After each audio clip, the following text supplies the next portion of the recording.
scripture readings come from the book of Matthew and the book of Philippians. Therefore, I tell you, do not worry about your life, what you will eat or drink, or about your body, or what you will wear. Is not life more than food, and the body more than clothes? Look at the birds of the air. They do not sow or reap or store away in the barns, and yet your heavenly Father feeds them. Are you not much more valuable than them? Can any one of you be worrying add a single hour to your life? And why do you worry about clothes? See how the flowers of the field grow. They do not labor or spin. Yet I tell you that not even Solomon in all his splendor was dressed like one of these. If that is how God clothes the grass of the field, which is here today and tomorrow is thrown into the fire, will he not much more clothe you, you of little faith? So do not worry, saying, what shall we eat, or what shall we drink, and what shall we wear? For the pagans run after all these things, and your heavenly Father knows that you need them. But seek first his kingdom and his righteousness, and all the things that will be given to you as well. Therefore, do not worry about tomorrow, for tomorrow will worry about itself. Each day has enough trouble of its own. Do not be anxious about anything, but in every situation, by prayer and petition, with thanksgiving, present your requests to God, and the peace of God, which transcends all understanding, will guard your hearts and your minds in Jesus Christ. The word of the Lord.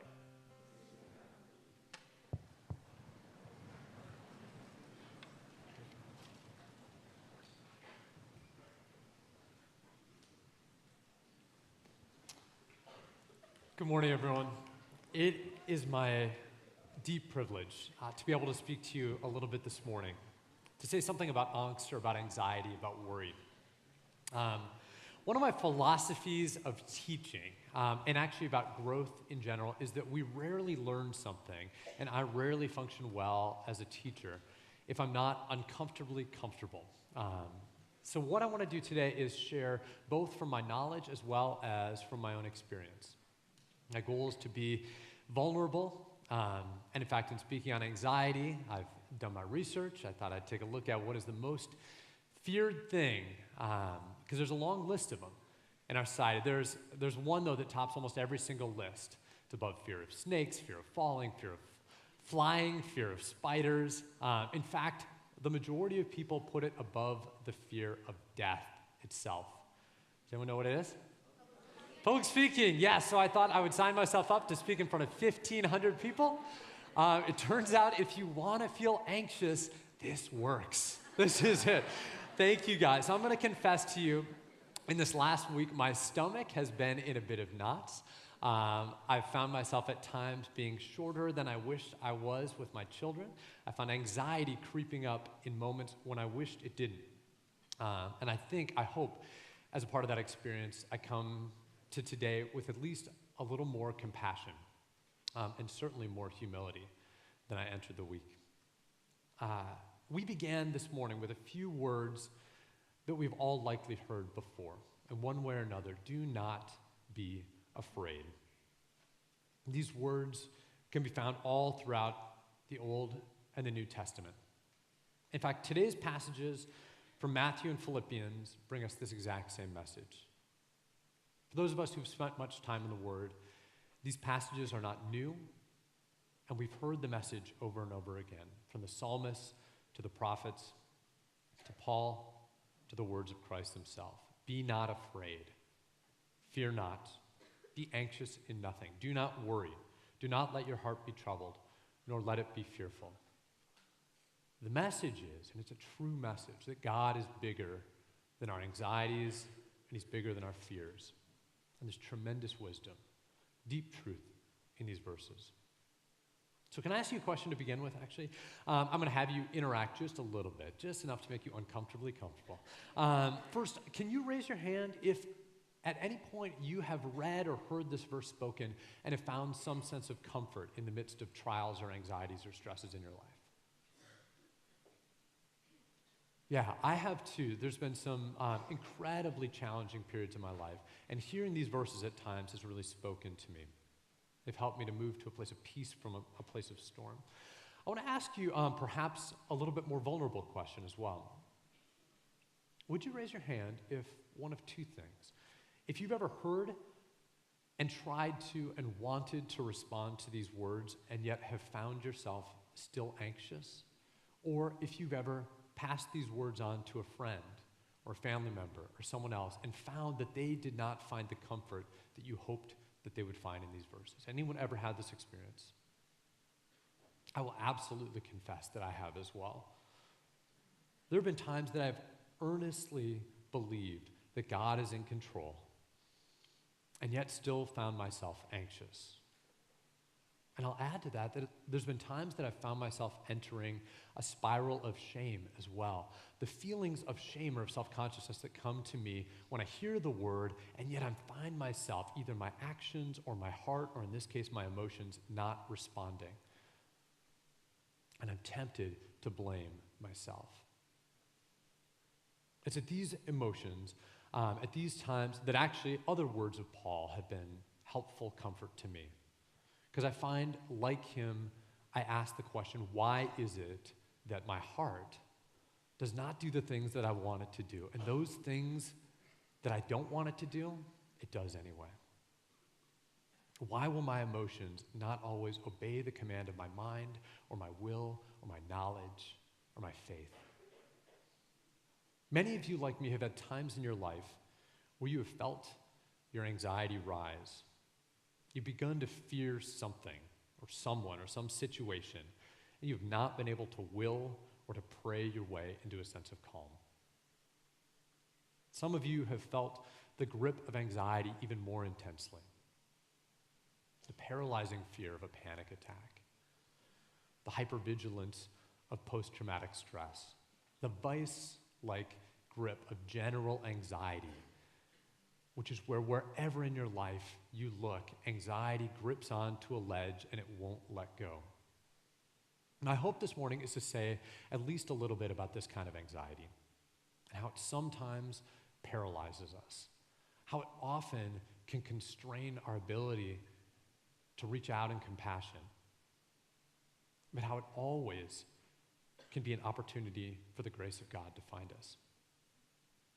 I think actually that much of our disappointment, certainly I'll speak for myself, much of my disappointment and frustration with myself comes when I want to wish myself out of embodiedness.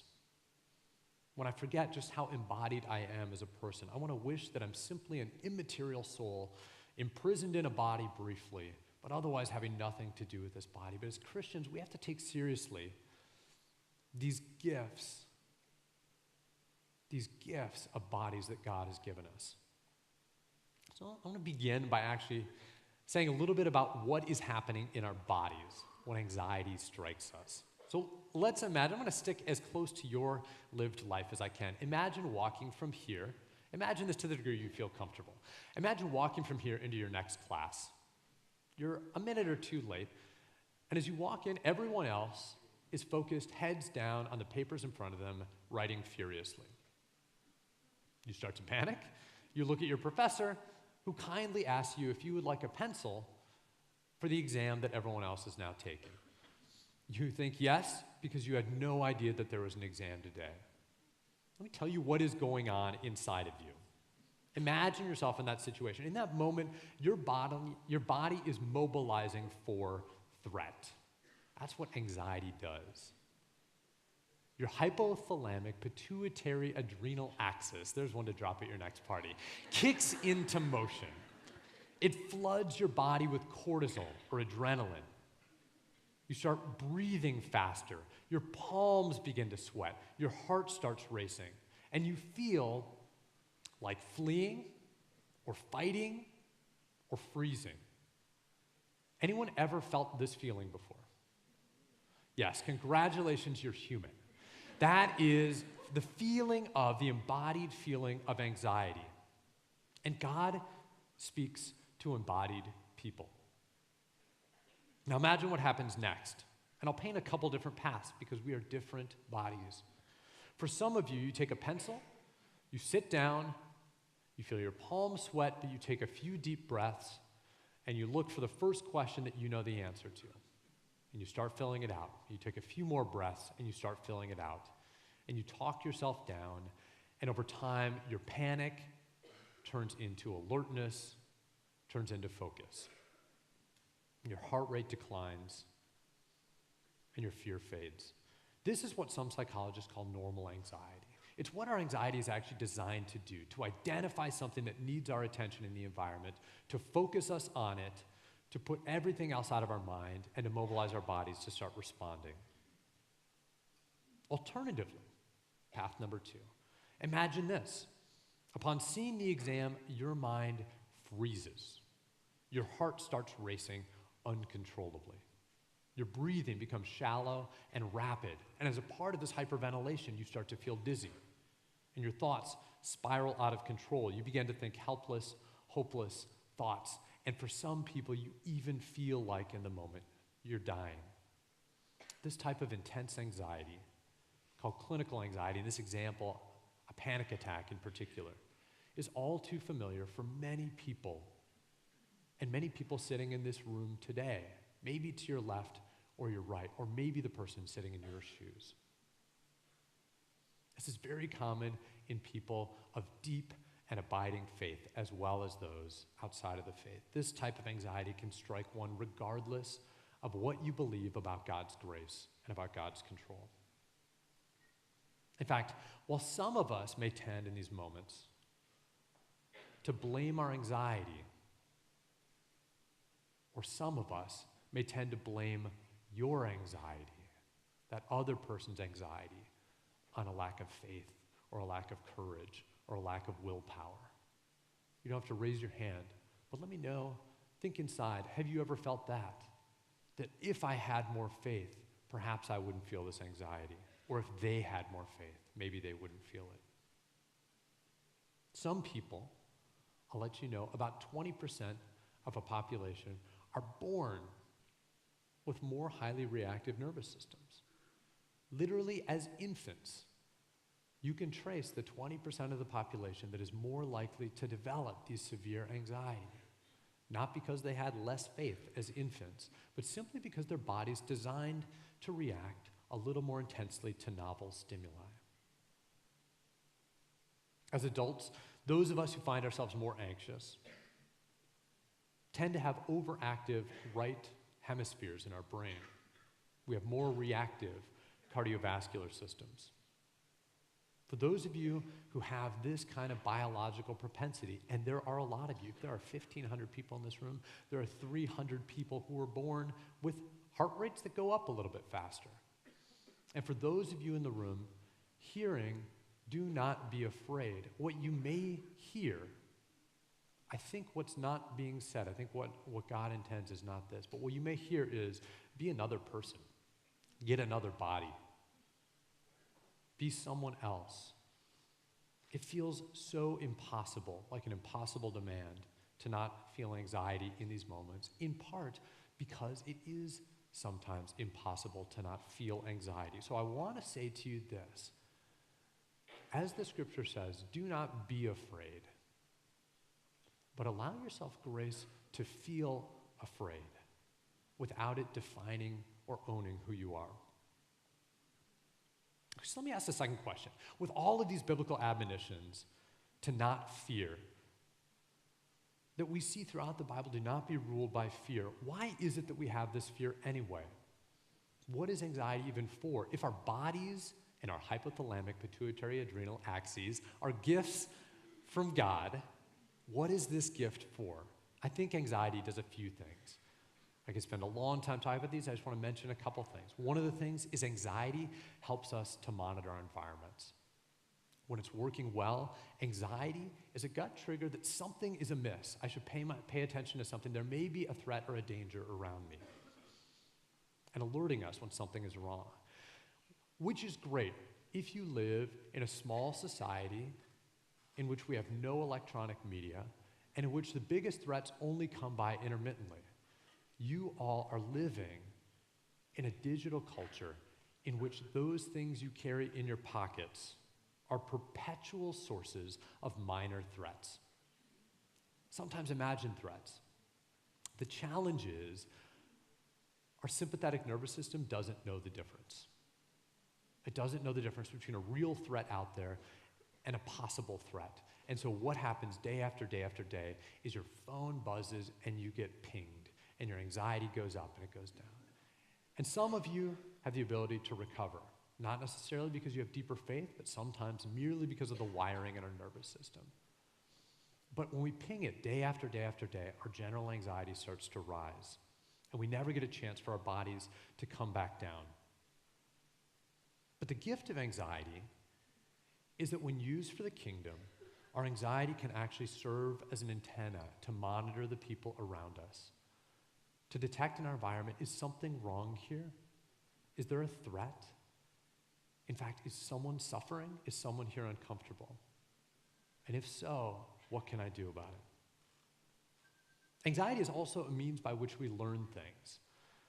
We tend to think of learning as top-down, coming from our cognitions down into our mind and getting stored away. But actually, some of the greatest wisdom we develop is mediated through anxiety. Meaning, when you go to do something and you notice someone responds to you in a negative way, it pings a little anxiety. And the next time you go to do that, you're going to be a little bit more hesitant. Turns out, you can actually, for those of us who experience anxiety with any regularity, you may have wished to be one of those lucky people who never get anxious. Anyone feel like they know those people who just seem like to breeze through life? There's actually a reliable place you can go to find people who feel no anxiety at all, who have not suffered from that. When I ask my students, there's lots of things that usually come up. Monasteries, convents, Buddhist retreat centers, mountaintops. Turns out, actually, the best place to look for these people is prison. When you do not have anxiety, you don't begin to learn the small, wise lessons of interpersonal relationships. The small lessons of what hurts another person and what doesn't, what's going to get me in trouble and what doesn't. That anxiety is actually a gift when in moderation. It's a way that we can access practical wisdom. But like all knowledge, if we allow it to take over in every moment, it can also guide us towards folly. And last, anxiety is actually a condition of living. It is a moderate amount of anxiety is a natural and helpful response to realizing that I am living in real time in an actual body that can die. My life can get cut short, and I cannot do those things that I want to do. I cannot have that healing conversation in this relationship. This existential anxiety, again, when it's used well, when we listen to it as a source of wisdom and don't allow it to own us, is something that can draw us to make use of the time that we have here on earth. It can draw us to do those things that we want to be remembered by, and to end each day with those relationships in the place that we want them to be. So once again, let's return to the question of why Christ may tell us to not be afraid. If anxiety can be so helpful, why not simply give in to it? And the answer actually comes in one of the great callings of Christ, to love the Lord our God with all our heart and our soul and our might and our strength, and to love our neighbor as ourself. It turns out, when we feel anxiety and then we allow ourselves to identify with that anxiety, when we not just feel anxiety, but we are anxious, don't just feel fear, but we are fearful, our vision narrows, and we stop responding to the other as if they were a neighbor. Fear tells us I'm in danger, and therefore, where's the threat? Oftentimes, he or she or they are the threat. When I feel afraid, it moves me to ask, just like the expert in the law did, and who's my neighbor? Who's the good guy? Which are the ones I should care for? Implying, of course, who's the bad guy, who's the enemy, or really, who are the people that I don't need to care about when I'm anxious and scared about myself right now? And usually the answer is the stranger, the other. The fear-oriented brain begins to view the other as a threat and asks, what is the source of danger? The stranger, the alien, them. So when I allow my anxiety to take over me, we close ranks, and we exclude the other. So what do I do if, like many of you, I'm human and I experience anxiety? And this question, I think, applies to all of us. Whether we feel mild anxiety at meeting new people, or whether we've had moments in which we feel absolute panic and terror. How do I be not afraid and yet have grace for myself when I feel afraid? Because it turns out there's actually a big difference between being fearful, being anxious, and feeling fear. It may not seem like a big difference, but I want you all to pause for a moment. If you want, you can close your eyes. If you want, you can keep them open. You do whatever makes you most comfortable right now. But what I want you to do initially is to identify in your own mind, is there a thought or is there a place in my body that I feel anxious right now? What is that? Take just a moment and acknowledge that.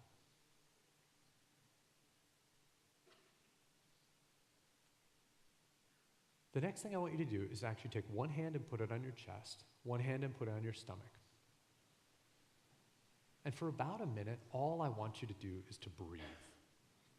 And as you breathe, see if you can breathe in a way that raises that bottom hand. Breathe through your stomach. If you can't, don't worry about it. But this is called abdominal breathing.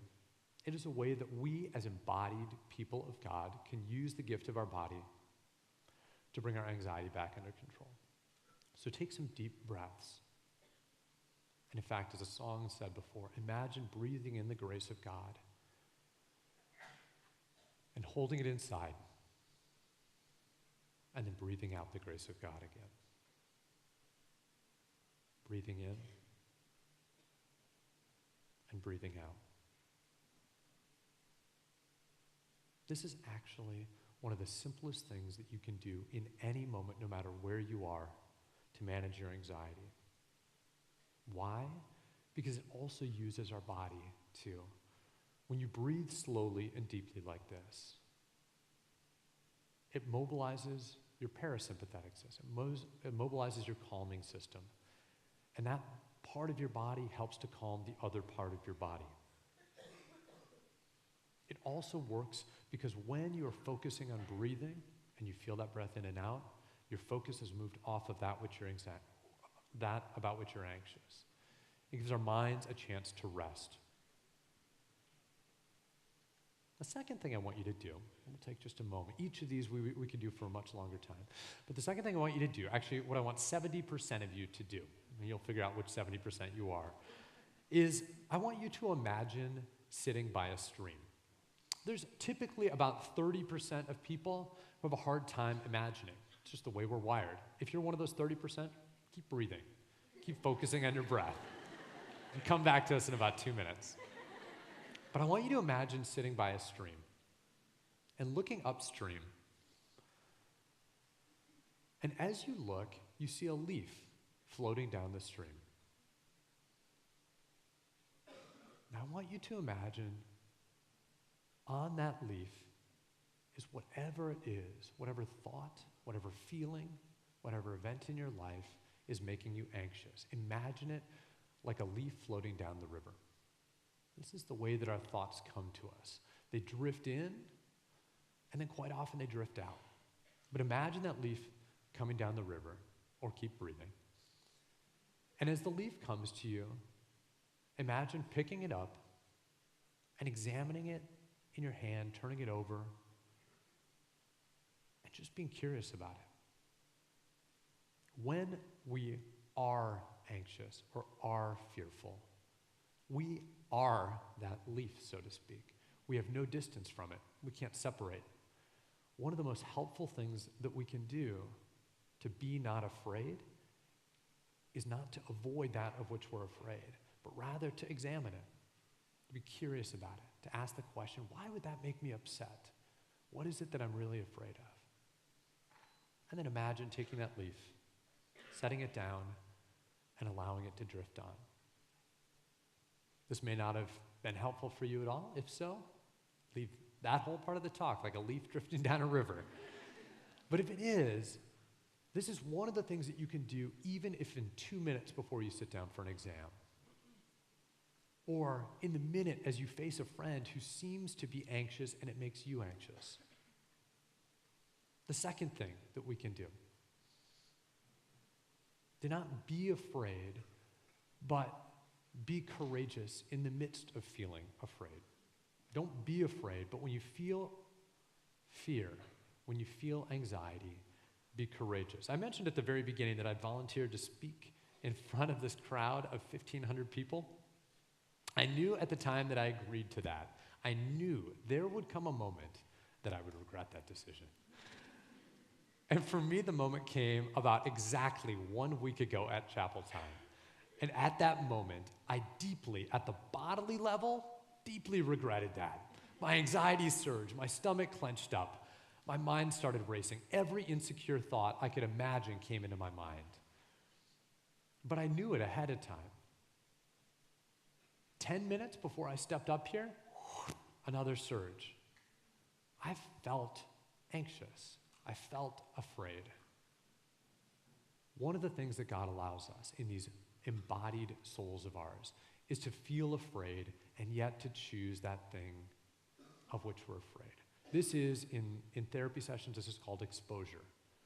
And it turns out it's one of the most effective things you can do to be not afraid, is to move towards that thing of which you're afraid and to stay there for long enough that your body can come back down again, because your body always comes back down again. This is courage. Courage is feeling fear and choosing to do something nevertheless.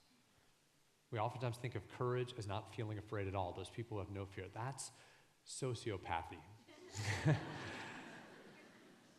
Courage is feeling afraid, knowing it, and taking a step anyway. So what makes us courageous? Sometimes reading a verse like this, sometimes reorienting my mind to the actual reality that's around us. But one of the great gifts that God gives us to be courageous is the person sitting to your left and the person sitting to your right, the person that you call at night, the person that you think of in the morning. Why could I step onto this stage in the midst of gut-wrenching anxiety? In part, because I have students out there right now amongst you who have known me and who have seen me and who have encouraged me. Students who have said with their eyes and with their words, "We believe in you. Please move forward, step into your anxiety. We want you to." My wife, my children. In fact, the third thing that you can do, be not afraid, but be the grace for someone else who is feeling afraid. For those of us who feel any anxiety, sometimes when we see someone else feeling afraid, we're tempted to move back. We get paralyzed. We want to shuffle them off somewhere else, or we want to avert our attention. We start to feel distressed. One of the most helpful things you can do if you know someone who is afraid, who feels anxiety, who has an anxiety disorder, or simply is at a place in their life where they feel fear, is to be present with them. One of the amazing gifts of our bodies and our minds and the way that they function is when you look deeply into the eyes of another person, your limbic systems start to attune to one another. Your brain literally starts mirroring their brain. We do this at a distance, and we do it almost magically. It's incredible. Our mirror neurons help us to center on another person. If you can be the person who sits with someone who is anxious, you don't have to fix it. You don't have to proof text why they shouldn't be afraid. You can simply sit with them and perhaps even vulnerably tell them about a time that you were afraid. Be with them. Be the community of God. Do not be afraid, but allow yourself the grace of God when you feel afraid. Do not be afraid, but be courageous in the midst of feeling afraid. And do not be afraid, but be God's embodied grace for someone who is feeling afraid. As a community, you, the staff, the faculty, Point Loma, this community has been the grace of God to me. And for that, I'm tremendously thankful. Let me pray for us. God, we thank you.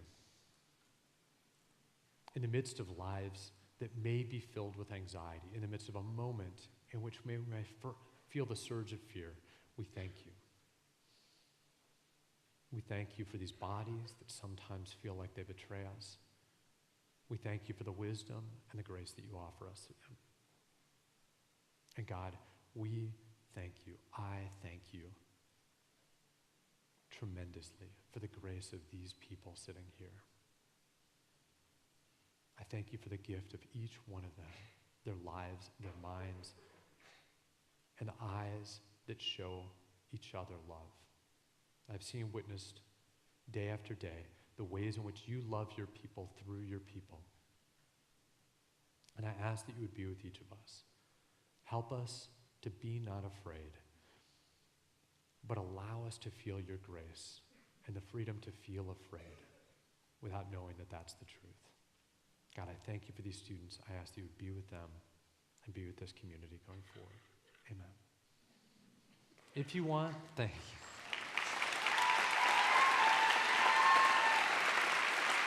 Thank you. And really quickly, if you want, Charlie has volunteered to be here afterwards. If you are in a place where you feel anxious, there are people here who will stay after for a little while. Feel free, come on down. Otherwise, have a wonderful Friday and a wonderful weekend, everyone.